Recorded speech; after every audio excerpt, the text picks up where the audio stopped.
good to have you here, and we were very excited. We flew strip first into Salt Lake City and all the snow on the mountains. You see, I'm Australian, we never get snow unless you go to Mount Kosciuszko. That's right down the bottom of Australia, our largest mountain.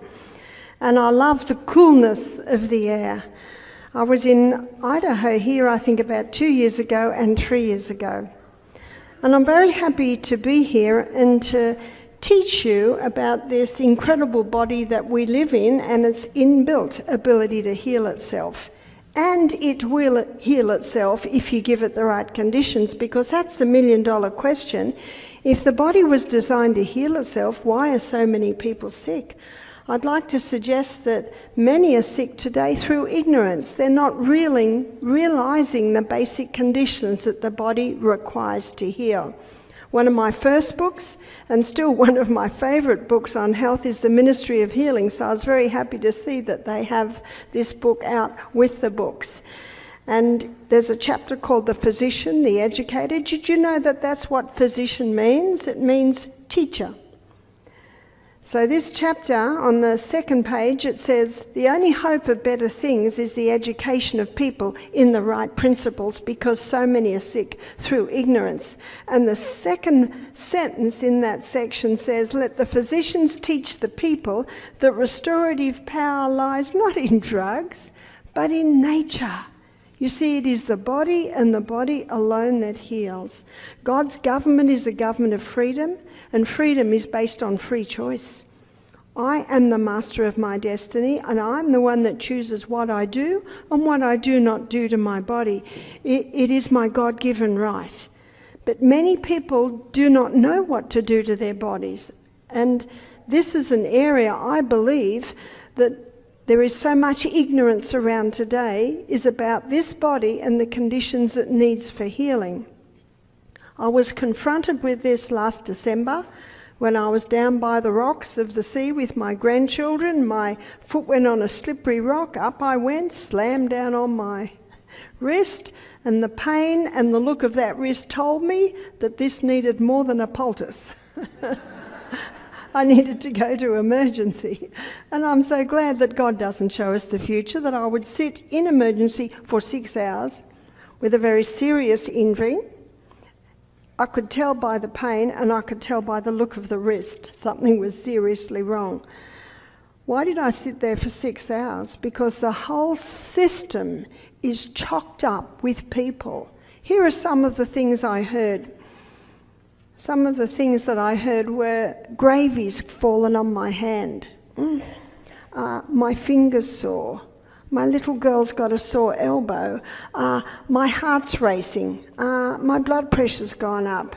I'm feeling sick. And the nurse said, well, have you had any alcohol today? And she said, oh, just a few. And I thought, no, this whole system is clogged with people who do not know how to look after themselves.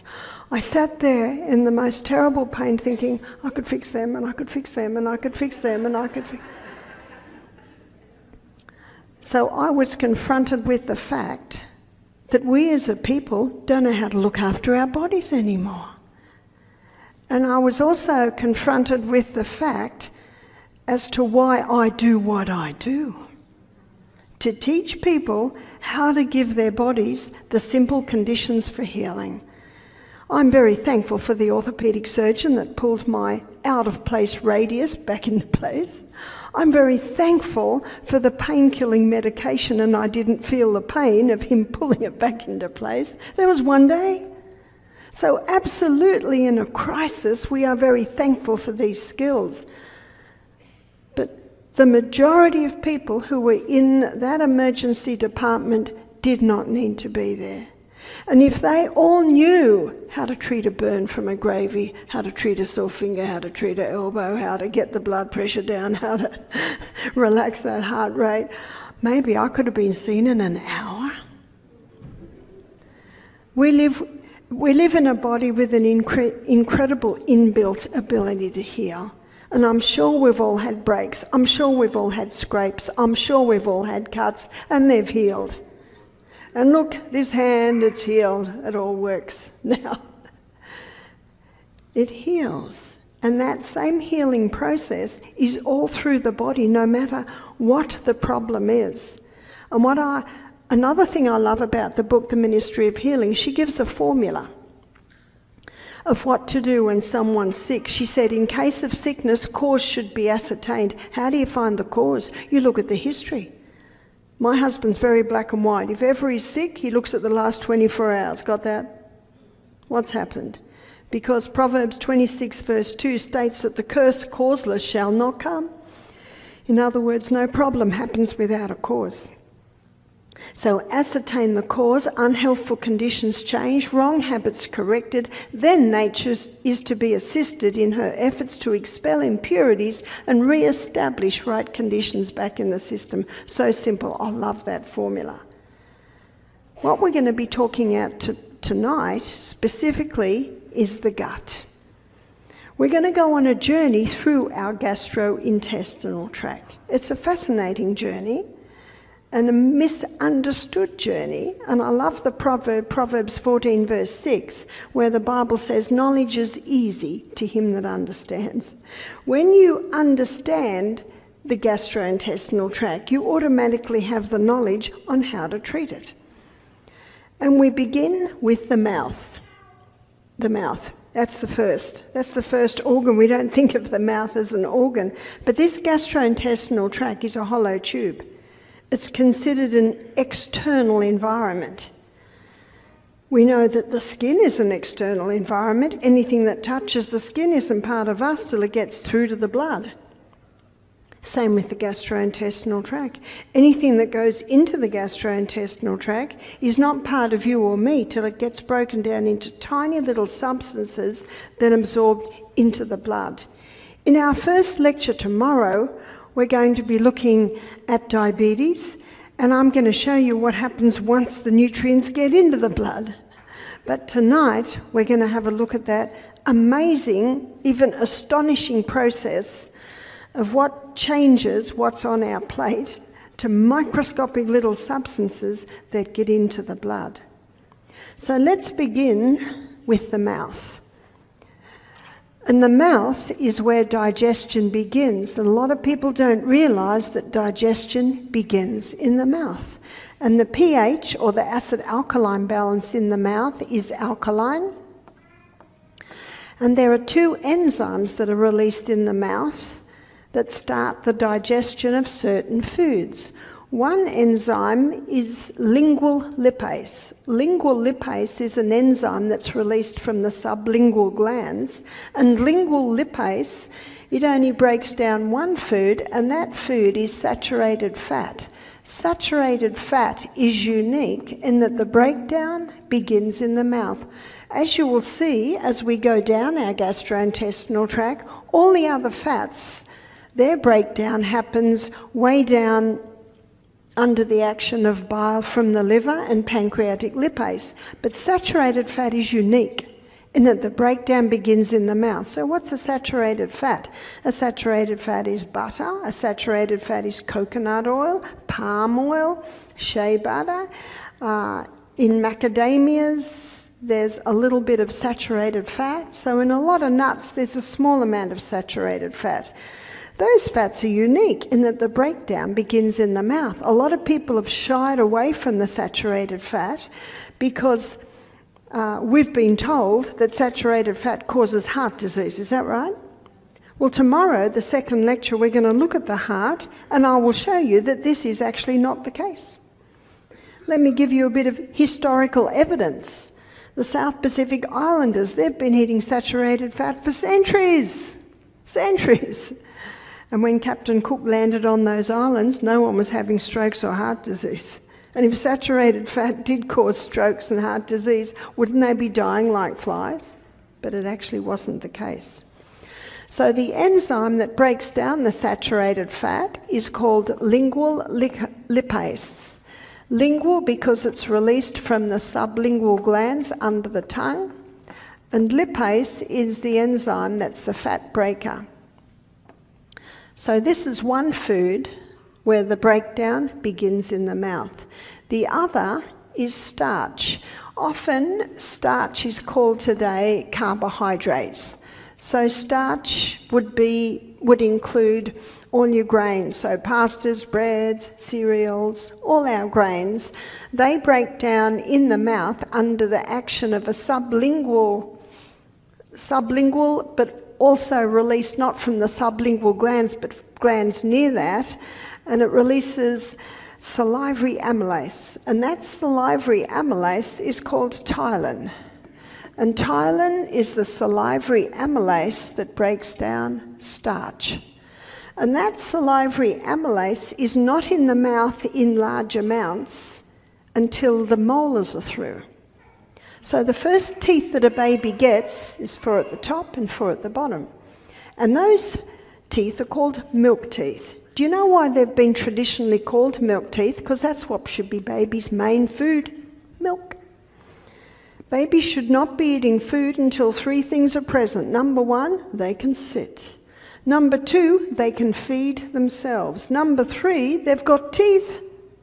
Isn't that common sense? And you know common sense isn't very common today. There's a psalm. It's a proverb, you could call it too. It's found in 146 verse 3, where the Bible says, "Put not your trust in princes." Who are the princes? The princes would be the authorities in the field, is that right? So princes may be government, may be authorities in nutrition, authorities in medicine, authority in any field. And what does the Bible say? Put not your trust in princes. You know why it says that? Sometimes they get it wrong. Am I right? Sometimes they get it wrong. In fact, in 2020, they said 59 million people would die. Did 59 million people die? No, they didn't. In fact, I think most people realise now that the scare tactics they used in 2020 were actually unnecessary. Is that right? So when the Bible says, "Put not your trust in princes," it doesn't mean you don't go there. It doesn't mean you don't listen to their opinion or advice at times. But the Bible says, "Put not your trust in princes," and unfortunately, many young mothers put their trust in the princes or the princesses. Maybe the nurses that say, "You got to give your baby starch cereal at 6 months of age."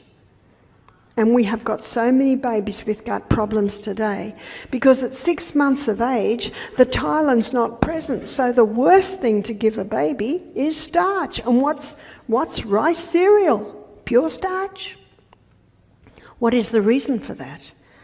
Well, what the princes say is breast milk doesn't have enough iron in it in the second 6 months. It has more iron in it in the first 6 months, but not in the second 6 months. So in the second 6 months, there's not enough iron in breast milk, so the mother has to give her baby something like rice cereal. Well, this is my next question. Has God made a mistake? Does God make mistakes? God does not make mistakes. And it's only the last 100 years that babies have been fed food. Before that, babies were not fed food. And mothers are told by the princes, by the authorities in the field, if you don't give your baby this cereal, your baby will not develop properly, the brain won't develop properly, and so the mother makes the decision on this. Fear, and never should we make a decision on fear. God said in 2 Timothy 1 verse 7, "I've not given you the spirit of fear, but of power, love, and a sound mind." Knowledge is power, love holds us all together, and a sound mind considers what I'm saying tonight. So you know what this means? It's only the last 100 years babies are being fed food. Was everyone dumb before that? Well, it's before that we had the Galileos, we had the Einsteins, the Rembrandts, the Mozarts, the Bachs. Their brain didn't suffer. The fact is, in the first 6 months of life, babies literally explode in growth. Am I right? And in the second 6 months of life, the growth is not as profound. Yes, they're still growing. In other words, in the first 6 months, the baby's requirements for iron are greater than in the second 6 months.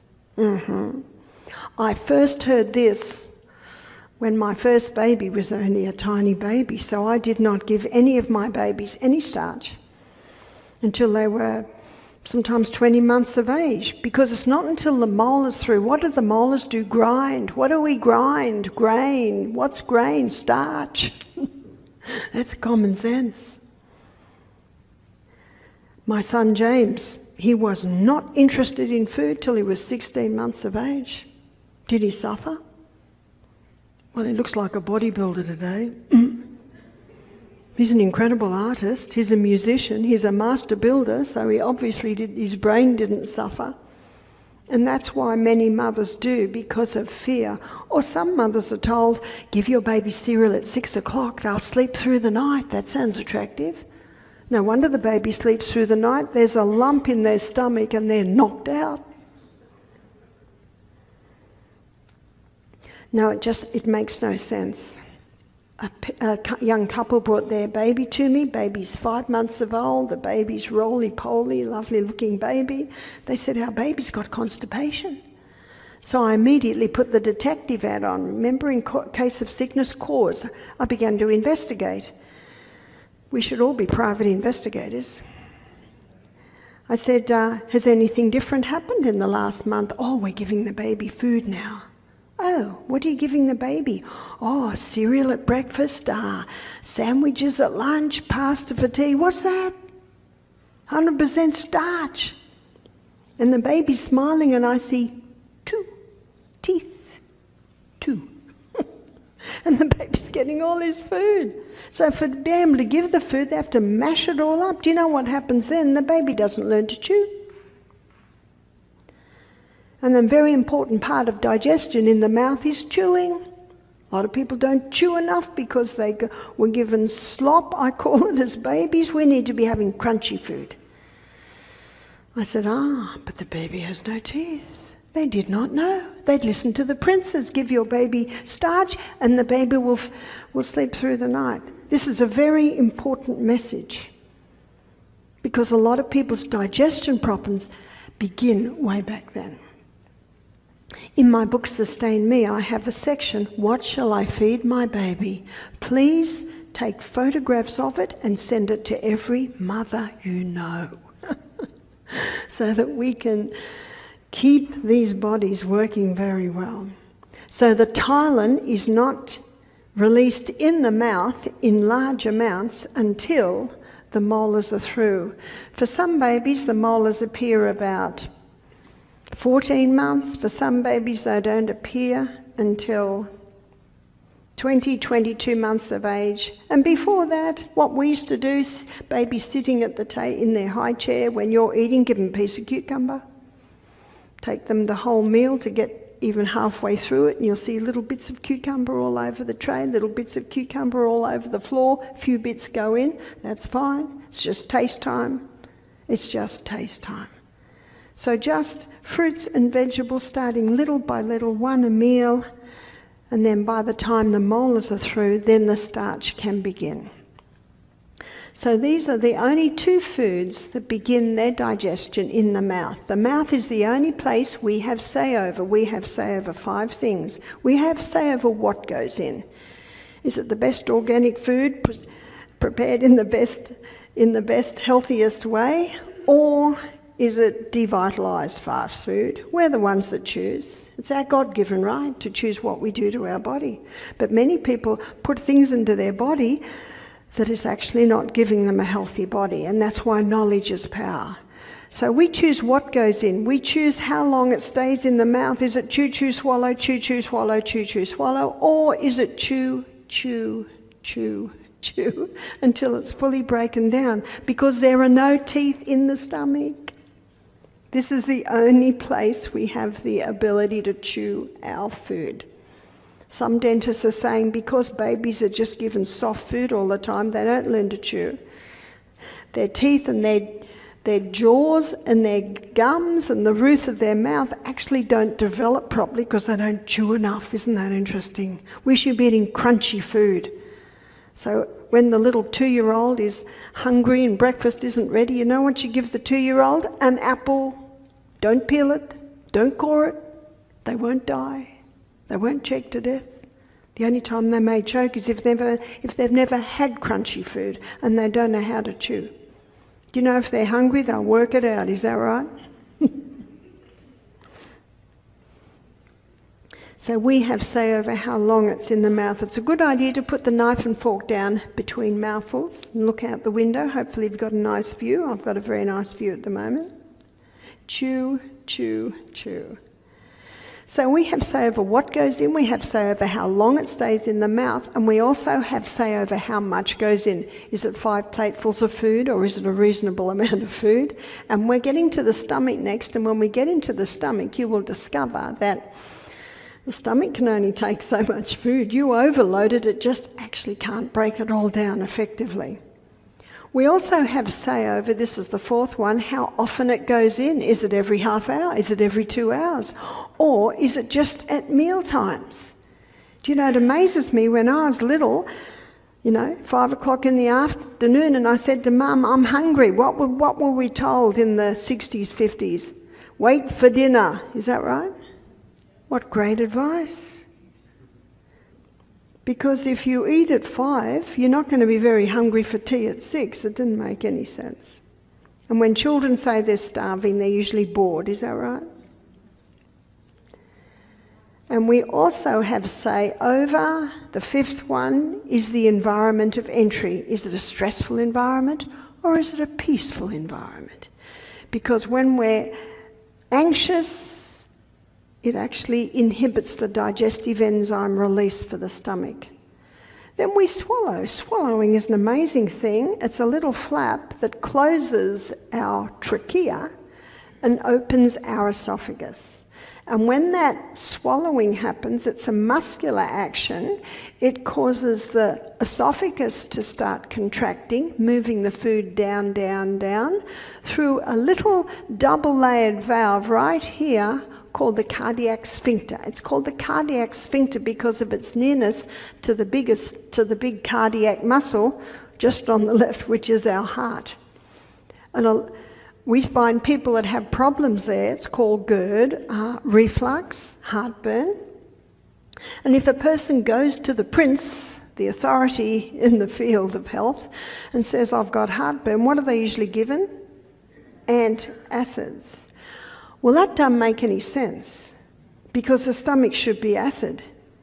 To give antacid when someone's got acid coming up here, that's like shooting the cow because it got into the vegetable garden. Just shut the gate. If you shut the gate, the cow won't get in and eat your veggies, is that right? Don't shoot the cow, don't shoot the acid. We need the acid to digest our food. Just shut the gate. Well, why is the gate open? Why is that cardiac sphincter not strong? God did a good job in making a double-layered valve to stop that acid coming up. Well, it must be weak. And because it's a muscle, if the muscle is weak, it's not strong enough to hold it. Why would the muscle be weak? Well, this muscle sits right here in the middle of our diaphragm. And our diaphragm is part of what's called our abdominal muscles. And if those muscles are weak, that muscle will be weak. And so the best thing you can do, one of the best things you can do for your cardiac sphincter is strengthen your core. Have you done your push-ups today? Sorry? Push-ups are a great way to strengthen that core. If you can't do them, you can do ladies. If you can't do ladies, you can do them on the wall or on the bench. And Pilates type exercises are a great way to strengthen the core. One lady said, my core's long gone. Well, if it was, you'd be standing like this. Because it's our core muscles that cause us to stand upright. One of the best things you can do for your back too is strengthen your core. And muscle knows no age. Whether you're 9 or 90, you can have strong muscles. So that's one point to help with reflux, is strengthen your core muscles. Many people get reflux because they have breakfast like a pauper, lunch like a pauper, and supper is the king and the queen together. We're such a fast society that many people are eating their largest meal at the end of the day, sit down in the easy chair, fall asleep, lie down, and then gravity causes that meal to push up against the cardiac muscle. It's not the odd day you might have dinner with friends. It's what you do day after day after day that can do it. Also, drinking with the meals. When you drink with the meals, you water down your hydrochloric acid, which slows down digestion. Also, eating all day long. We're about to get into the stomach, and when we get into the stomach, you'll see the importance of leaving a break between meals. The stomach is an acid environment, and if someone says, I've got a very acid stomach, my comment is, thank God, because that's what breaks our protein down, is acid. And I have never met anyone with too much acid.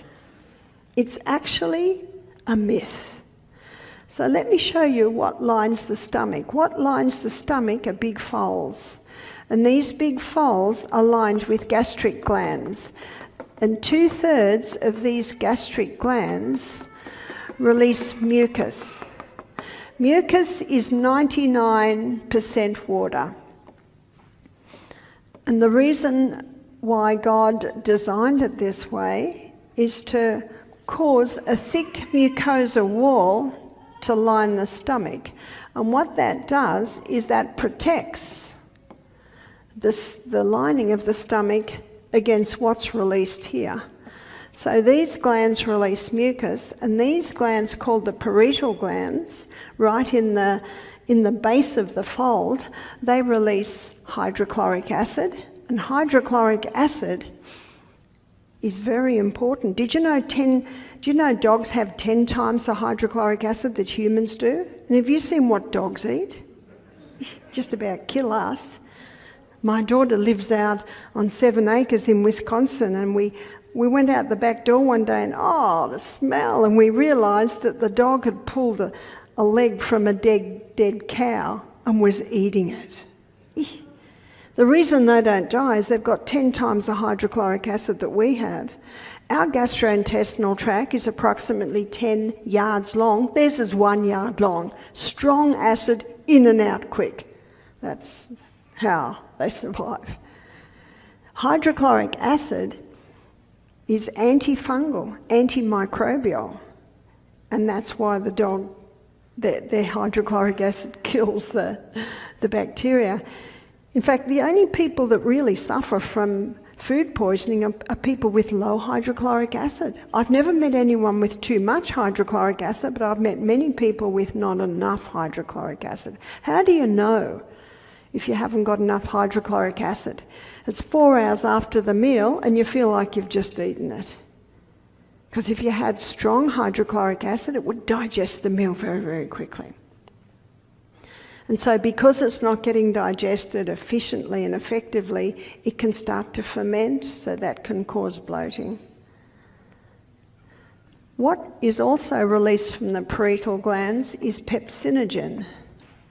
And pepsinogen and hydrochloric acid, they unite. And they unite to release pepsin. And pepsin is the enzyme that breaks down protein. This union together will only happen in an acid environment, and pepsin will only act in an acid environment. And that's why for the breaking down of our protein, an acid stomach is important. When we wake up in the morning, it's not acid.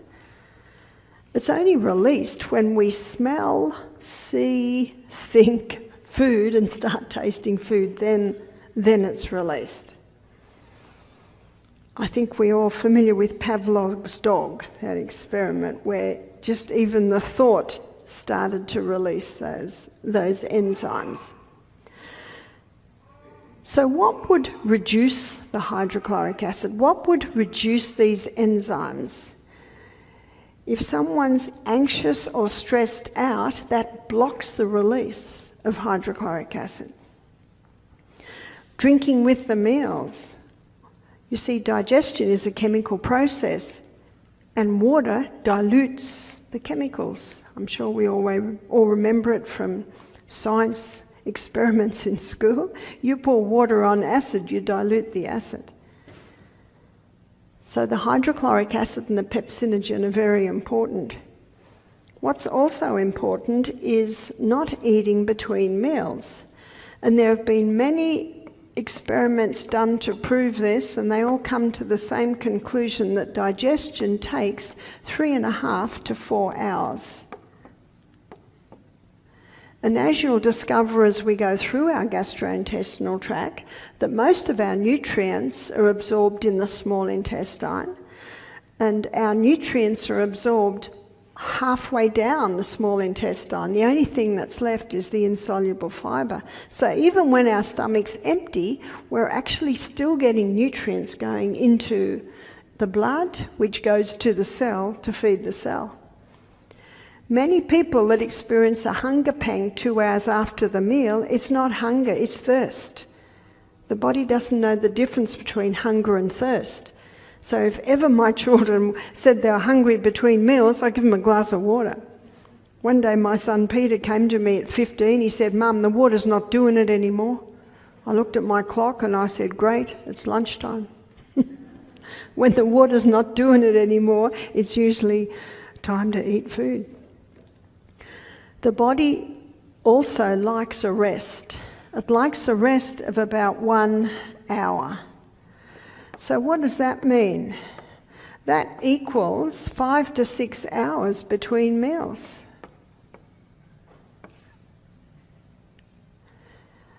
So what people have always told, what the princes have always told people, especially diabetics, what have diabetics been told? Eat every 2 hours?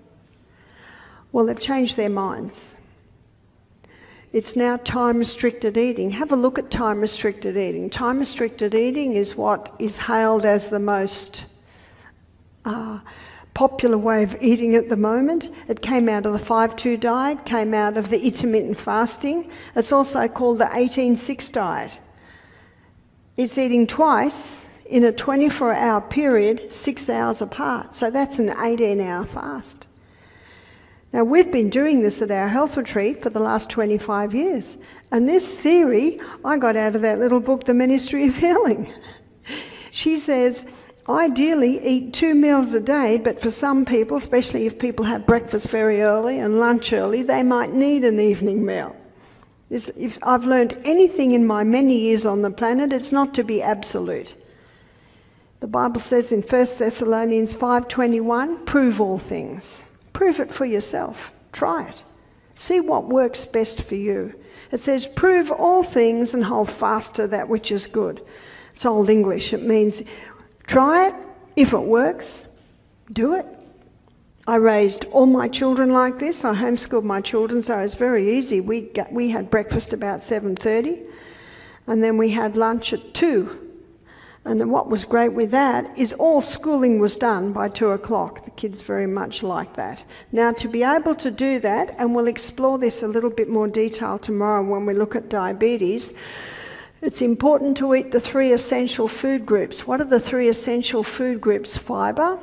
Fibre is an essential nutrient because, as you will see after the break when we go to the colon, that fibre is important to stimulate peristalsis, and that fibre is important to sweep the colon, because there's all these little folds in the colon, as you'll see in my last drawing. So fibre is important. Fibre slowly releases the glucose, so it keeps the food in the stomach for longer. And it's in the fibre part of food, because all plant foods have fibre. You'll get a concentration of your minerals and vitamins, which are very important in the functioning of the body. The second essential nutrient is protein. It is protein that makes up the building blocks of our body.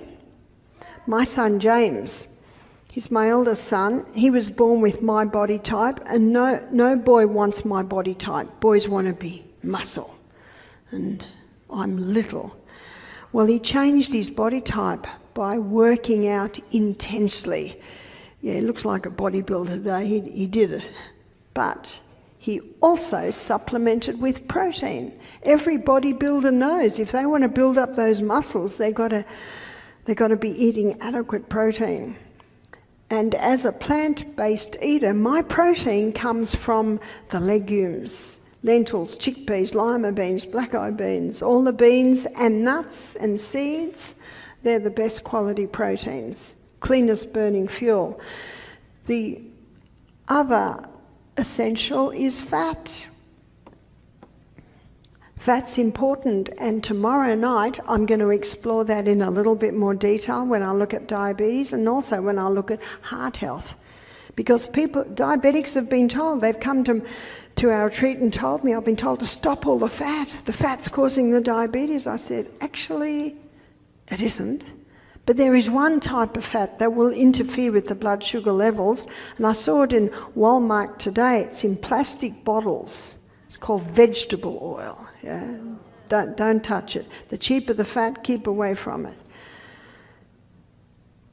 And people have been told by the princes for the last 40 years, fat causes heart disease. Is that right? I'll prove to you tomorrow that it's not true. Fat is actually an essential nutrient. The membrane around every cell in the body is 50% fat. The membrane around every cell in the body is 50% protein. That makes protein and fat essential nutrients. Protein keeps the food in the stomach longer because that's where the protein's broken down. Fat keeps the food in the stomach longer because it coats the food. It takes a little longer for the enzymes to get in. I know when I first became mother, I wasn't interested in being in the kitchen all day. I wanted to feed my children, then I got things to do.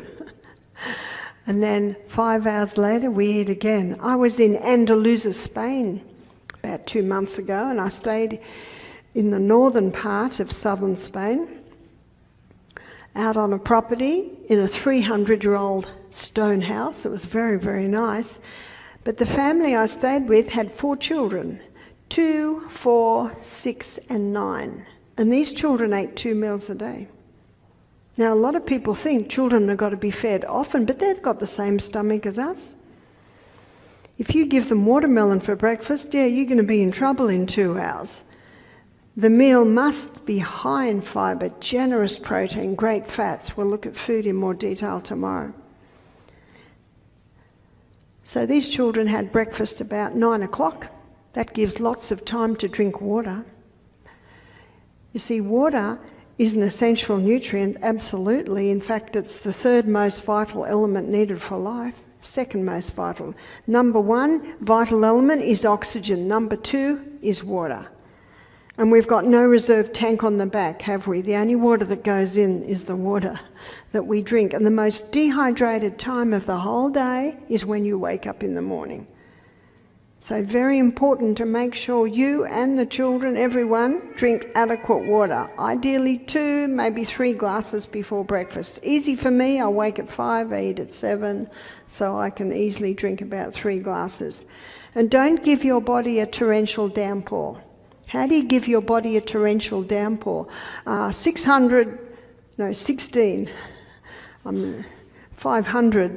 mil if you're doing mil, but you do ounces, so 16 ounces all at once. That's a torrential downpour.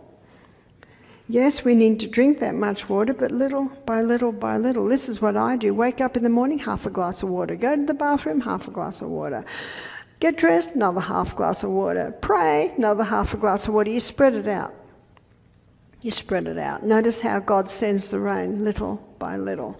Torrential downpour comes, that's when the topsoil gets washed away, that's when flooding happens. So don't do that to your body. And ideally, you stop half an hour before the meal. When you stop half an hour before the meal, it ensures that you're going to have a nice acid stomach. And then resume drinking water about an hour and a half to 2 hours after the meal. If you're thirsty after a meal, by all means have a mouthful. A mouthful's not going to reduce hydrochloric acid too much. But you will find that when you sit to the meal well hydrated, you won't need to drink with your meals. I know at our retreat a lot of guests say, I keep reaching for the glass. Because it's such a habit, isn't it? Every restaurant you go to, what's the first thing you're asked? What are you going to be drinking? What would you like to drink? We always let them bring water, otherwise they don't leave us alone. They almost think someone's neglected us if we don't have that drink with the meal. So that's another way that hydrochloric gets reduced. It gets reduced when people drink with their meals. It gets reduced when people are eating all day long because they exhaust their hydrochloric acid. Hydrochloric acid gets reduced when the person has their main meal at the end of the day. Our stomach is most prepared for digestion after a good night's sleep, and it has not had a good night's sleep if it's had to work all night. Why would it have to work all night? Because the person had their supper like the king and the queen together and then went to sleep, and the poor old stomach must plod along. It can't stop, because if it stops, the food starts to ferment, and if the person has had meat, it would really start to putrefy. And then main poisoning can happen and the person can die. So the stomach has to keep working all night long.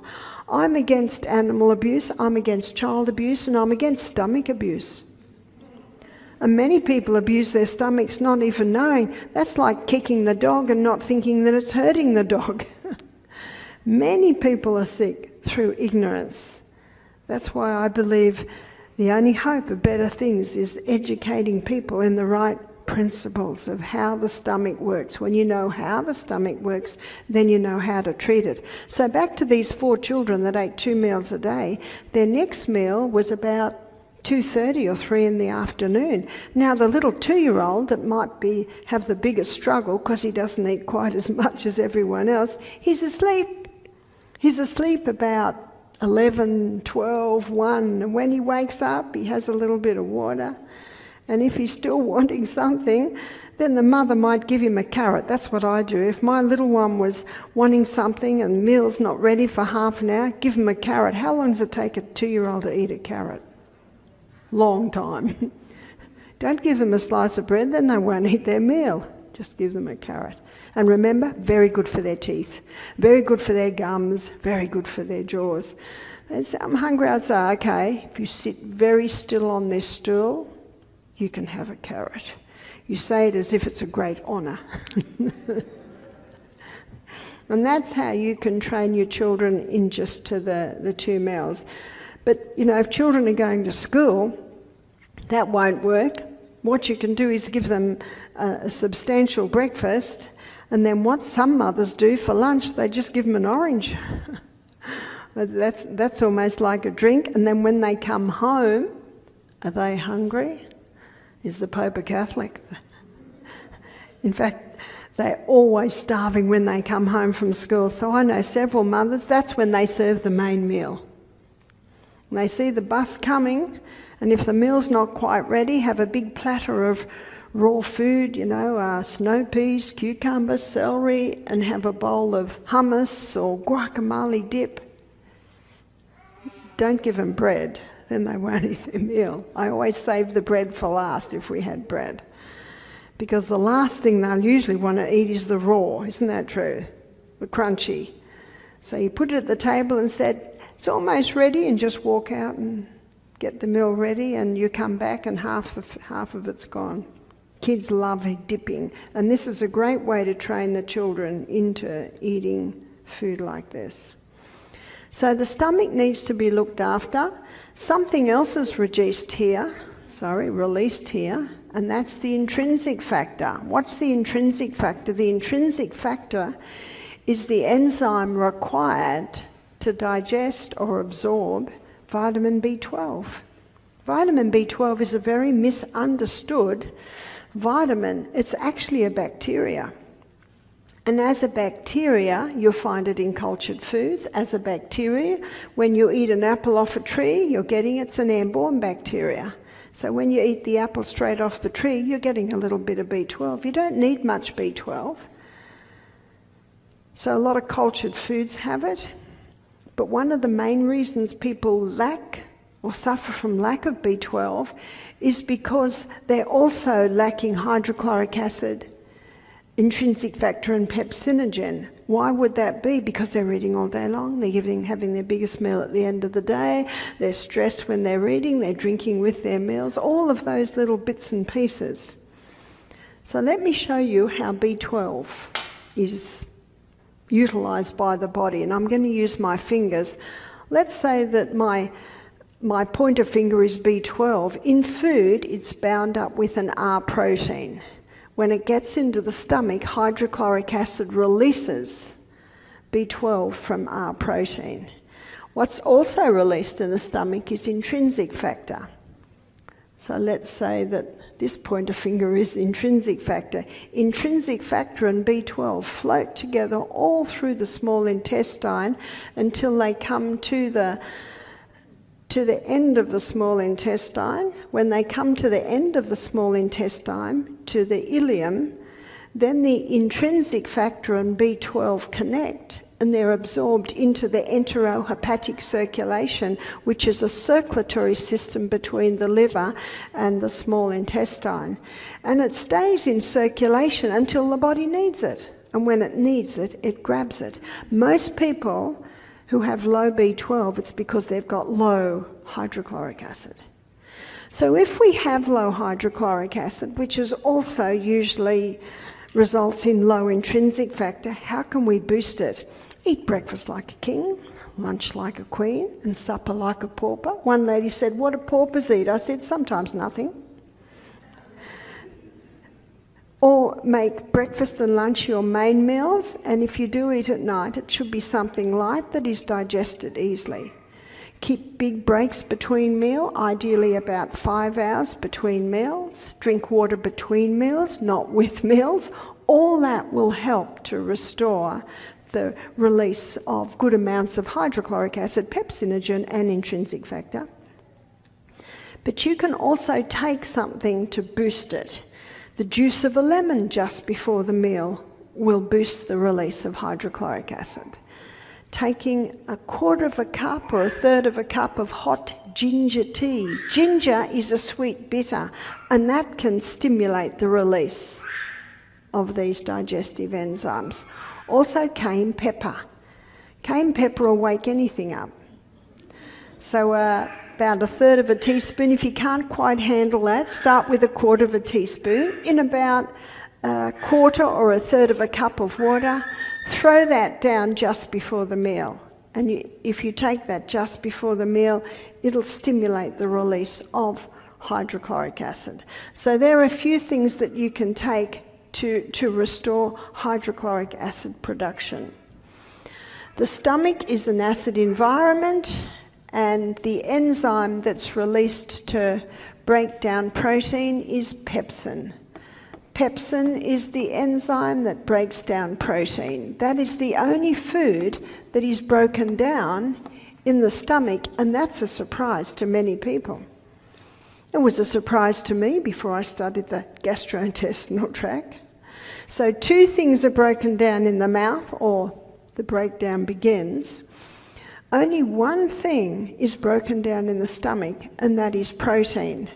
Now, in the mouth, it's an alkaline environment, and the salivary amylase ptyalin starts the starch digestion. When it gets into the stomach, it probably takes about half an hour for the acid to infiltrate, and then the digestion of starch stops. Then we come through this little valve at the bottom of the stomach called the pyloric sphincter. When we wake up in the morning, pyloric sphincter is open. That's why it's a good time to have water, ideally warm water, and it goes straight through and gets absorbed. But when we think, see, smell food, pyloric sphincter shuts, and then you start to eat the food, it starts to come down into the stomach, and pyloric sphincter will not open. It's got sensors. It will not open until the food in the stomach has been broken down to the right state. And then when it senses that, it'll open up. But if someone takes a piece of food mid-morning, say it might be, what do some people take, a sandwich and a cup of tea, or a cake, or maybe they're really healthy and it's an apple and a handful of nuts, whatever it is, when it comes into the stomach, pyloric sphincter shuts the gate. Something's just come in, it's not broken down. And that gate stays shut until the newcomer is broken down, and then pyloric sphincter will open again. And then more food, bit by bit, goes through. And then lunch happens, pyloric sphincter shuts. Shut the gate, something's just coming, it's not broken down. And what they have discovered, that sometimes at the end of the day, there's still remnants of breakfast in the stomach. Let me give you an illustration. My husband, he's working in the office as the business manager at our retreat at Misty Mountain. He said to me one day, I had a 4-hour job to do today. He said, it's the end of the day and I still haven't done it. Why? Because he kept getting interrupted. The phone would ring. Someone would knock on the door. So this 4-hour job ended up taking 8 hours. Same with the stomach. It's a 4.5-hour job. Sorry, 3.5 to 4-hour job. But if you keep interrupting, you keep putting something in there, then some of that breakfast can still be in the stomach at the end of the day. It's a bit of a worry in this warm environment, starting to ferment. So we come through the stomach into the duodenum, and this is a very busy place, is the duodenum. Notice it, yes, it's the first part of the small intestine, but we've got the gallbladder there. The gallbladder is like a reservoir, and this reservoir holds the bile. It's the liver that makes the bile. It holds the bile, and when fat is in our food coming into the small intestine, bile is released, and that bile, which the liver makes, so that even if a person has lost their gallbladder, the liver is still making the bile, and that bile, it emulsifies or breaks down the unsaturated fat. Remember, the saturated fat, its breakdown began in the mouth, but the unsaturated fat, its breakdown starts in the small intestine, the duodenum, under the action of bile made in the liver, stored in the gallbladder. So that's liver. The liver is the enzyme. The liver makes bile as the enzyme that breaks down unsaturated fat. Now, in the duodenum, we're now back to an alkaline environment. And the pancreas releases sodium bicarbonate, and that sodium bicarbonate helps to ensure an alkaline environment in the first part of the small intestine. The pancreas, it releases pancreatic lipase, and pancreatic lipase, it further breaks down the unsaturated fat. Remember the sublingual lipase? It does the saturated fat. The unsaturated fat, when it comes into the first part of the small intestine, the bile emulsifies it down, and the pancreatic lipase further does the breakdown, allowing it then to be absorbed into the blood. The pancreas also releases pancreatic amylase. Now remember that in the mouth, there was the release of a salivary amylase called ptyalin. And remember, starch started its breakdown in the mouth, put on hold in the acid stomach, now coming into the duodenum, which again is alkaline, and the pancreatic amylase, it finalizes the starch digestion. That's why it's so important to chew, chew, chew, because when you chew, chew, chew, as much as possible, then your starch can be half broken down by the time it gets down to the duodenum, which makes it a lot easier for the pancreas. The pancreas also releases 2 enzymes, we'll call them the trypsin brothers, because the trypsin brothers, one's called trypsin and one's called chymotrypsin, and their role is to finalize the breakdown of protein. Remember where protein digestion began? It began in the stomach under the action of pepsin. So that starts the breakdown of the protein, but when it comes into the duodenum, the trypsin brothers, they finalize the protein digestion. I've got some good news, it's not going to get any more difficult. And what we're starting to do now, we're moving down through the small intestine, and halfway down the small intestine, all our nutrients are absorbed, if they've had that effective breakdown. All that should be left after that coming down here is insoluble fibre. And that insoluble fibre is important, as we will see when we get into the colon. But what I'd like to do now is I want to show you what happens in what we call the grand finale of digestion. This is the small intestine. The small intestine is lined with villi, looking like little fingers actually. And that villi has a blood capillary network all the way through it. So I'm going to, hopefully this will work. I'm just getting to know this. Yes, we've got blood. There's the blood capillary network that is all through the little capillaries. Now remember I said to you that anything that goes into our gastrointestinal tract is not part of you or me until it gets broken down to tiny particles. Then it becomes part of you and me when it gets absorbed into the blood. But lining, no, that didn't work. We're up here, green, this should work. Yes. I'm just getting used to my electronic whiteboard that is actually a blackboard. Lining the villi is a thick turf wall, and that thick turf wall is made of Lactobacillus acidophilus and bifidus bacterium, called our microbiome. And when we were in our mother's utero, our gut was sterile, no bacteria there. But when we were born, we were literally showered with our mother's microorganisms. And those microorganisms, Lactobacillus acidophilus, bifidus bacterium, they're the two permanent ones, and from them all the thousands of others are made. And these microorganisms are responsible for the final breakdown of our food. But didn't the breakdown happen with our enzymes? It certainly did. But these microorganisms, they're responsible for the release of our B vitamins. These microorganisms are responsible for the production of melatonin. And as we'll find out later in the week, melatonin is an important hormone that helps us sleep at night. These microorganisms are also important in the production of glutathione. And glutathione is a very potent antioxidant, called the most potent antioxidant.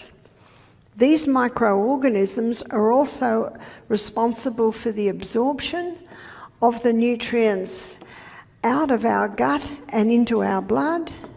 These microorganisms are also important for the nourishment of the cells that line the gastrointestinal tract. These microorganisms play another role. They protect the blood against any harmful pathogens that may be in the gut. You might have heard the quote of Hippocrates, called the father of medicine. He said, "All disease begins in the gut." Because these microorganisms, they play an integral role, yes, in the protection of our blood, but also in that final breakdown, but also in the absorption. It is said in an assessment of Alzheimer's that many Alzheimer patients are lacking B vitamins. Are they lacking B vitamins because they're lacking gut flora?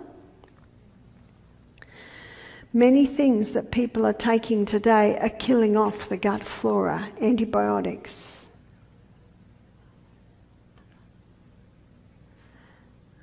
Okay, let me just master this. Here we go. Antibiotics, yes, they kill the good and the bad alike. One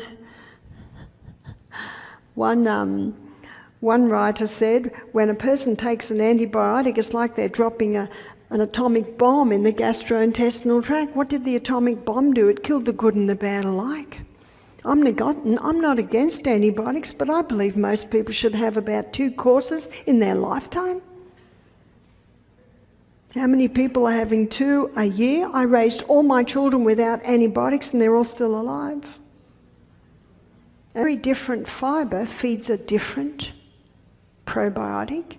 Did you know that 10 different types of apple will produce 10 different types of fibre, which will feed 10 different types of microorganisms? Count your fibre selection at each meal. We should be having at least 7 different types of fibre every meal.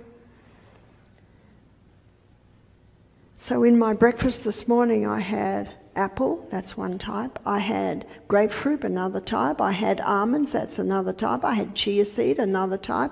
I had Brazil nuts, wow, that's 5 different types. I had avocado, that's another one. I had some crackers, wow, I easily got my 7. Count them every meal. How many different types of fibre you are getting. In my series that I did in Andalusia, it was mostly a homeschool families. It was out in a big tent. And I was teaching them about their prebiotics, their fibre. So I said one morning, okay, how many different types of fibre do you have for breakfast? And this little boy jumped up and said, 26. I said, what? I said to his father, 26? And his father went, he's having as many different types as possible. All those different types of fibre feed different microorganisms in our gastrointestinal tract. Fascinating. So that's how you can rebuild your gut flora. By, yes, probiotic foods, but also by looking at the selection of fibre that you have every meal. And so this is where our nutrients absorbed into our blood. When it gets into our blood, then it becomes part of you or me. And tomorrow in our first lecture, I'm going to show you, when we look at diabetes, what happens once it gets out of the gut and into the blood. In my next lecture tonight, we're going to be looking at, let's see if we can go back. Yes, we're here. After the break, we're going to come out of the ileocecal, in through the ileocecal valve, which is a double-layered valve here, into the colon. And we're going to finish our journey through our gastrointestinal tract.